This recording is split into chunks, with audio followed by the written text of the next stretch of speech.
Fala galera, meu nome é Jean Alves e eu vou estar resolvendo com vocês agora a questão número 8 do segundo exame de qualificação da UERJ, que aconteceu no dia 8 de setembro de 2024. Sem mais demoras, vamos à resolução da nossa questão. A questão diz o seguinte: a reação química elementar de decomposição do dióxido de nitrogênio, representada a seguir, é um exemplo de modelo cinético não linear. Mostrou pra gente a reação química. Observe no gráfico a variação da velocidade dessa reação em função da concentração de dióxido de nitrogênio. E mostrou o gráfico como ele descreveu nessa questão. E aí vem a pergunta: considerando os dados, a constante cinética da reação em litros por mols vezes segundos corresponde a... Primeira coisa que a gente precisa pensar é o seguinte: o tema dessa questão é cinética química.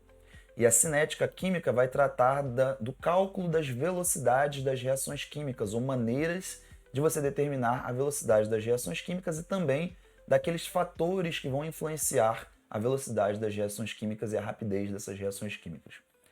Como a gente está falando nessa questão sobre constante cinética, e a gente tem um gráfico de velocidade e concentração, a gente vai lembrar que existe uma equação, ou seja, uma expressão, que vai nos permitir determinar a constante cinética ou outra grandeza correlacionada a ela, que é chamada de lei cinética das reações químicas. E o que é a lei cinética das reações químicas? É uma maneira de você determinar velocidade em função de algo que nós chamamos de constante cinética, levando também em consideração a concentração dos reagentes de uma determinada reação química. Então, o que vem a ser essa lei cinética?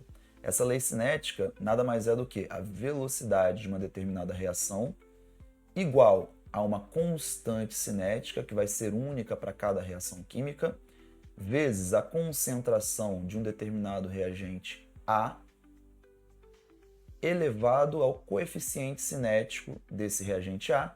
Se a reação química tiver outros reagentes, nós vamos colocar ali a expressão de concentração dos outros reagentes elevado aos coeficientes cinéticos daqueles reagentes. Então, nesse tipo de questão, nesse tipo de equação, de expressão, nós não vamos levar em consideração os produtos dessa reação química, apenas os reagentes. E nesse caso aqui, o reagente é o dióxido de nitrogênio, o NO2. Então, nós vamos substituir essa expressão por V é igual a constante cinética vezes a concentração do nosso único reagente, que é o NO2, elevado ao coeficiente cinético desse reagente químico. E como que eu faço para determinar o coeficiente cinético desse reagente químico? Se essa reação fosse não elementar, nós teríamos que fazer um cálculo específico para a determinação desse coeficiente cinético, desse alfa. Mas a questão diz que essa reação química é uma reação elementar. O que isso quer dizer para a gente? Que esse coeficiente cinético é numericamente igual ao balanceamento daquele reagente, ou daqueles reagentes, se houverem mais de um naquela reação química. Então, o coeficiente cinético do reagente NO2 é igual ao balanceamento dele, que nesse caso aqui é 2. Beleza, eu já tenho agora a expressão, a fórmula que eu vou utilizar para calcular a constante cinética.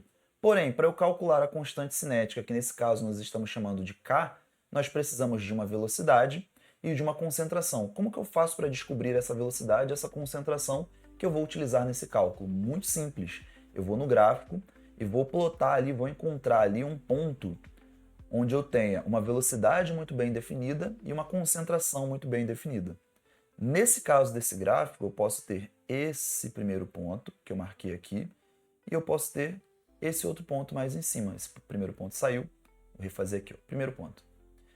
Então, eu vou utilizar o primeiro ponto, mas se eu utilizasse o segundo ponto, né, os valores correspondentes ao segundo ponto também daria um cálculo correto para a gente. Então, a velocidade correspondente a esse primeiro ponto aqui vale 0,02 mol por litro vezes segundo. Então, nós vamos substituir aqui 0,02. A constante cinética é o que nós queremos descobrir.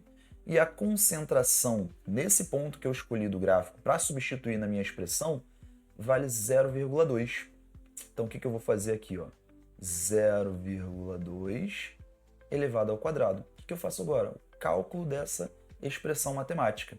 0,02, eu repito aqui, constante cinética é o que eu quero descobrir, E agora eu vou fazer esse cálculo dessa potência, 0,2 elevado ao quadrado, dá quanto? 0,04. O que eu faço aqui agora? Eu vou passar aqui para baixo. Constante cinética vai ser igual a 0,02 e o 0,04 que estava multiplicando na constante cinética vai passar para o outro lado, dividindo o nosso cálculo matemático bem tranquilo. O que a gente faz aqui? A gente pode passar isso para a potência de 10 para ficar mais fácil o cálculo, pode fazer esse cálculo direto. Quem é bom na matemática já deve ter chegado no resultado aqui. Então a gente pode substituir o numerador por uma potência de 10, né, o valor em potência de 10, que é 2 vezes 10 elevado a menos 2, e embaixo 4 vezes 10 elevado a menos 2. Menos 2 em cima, menos 2 embaixo, a gente corta. 2 dividido para 4, 0,5. E qual é a unidade dessa constante cinética? Litros por mols vezes segundos. Então a resposta aqui pra gente é a letra C. Espero que eu tenha ajudado vocês, me sigam aqui nas redes sociais, deixa o like aqui nesse vídeo. Um grande abraço para vocês, valeu!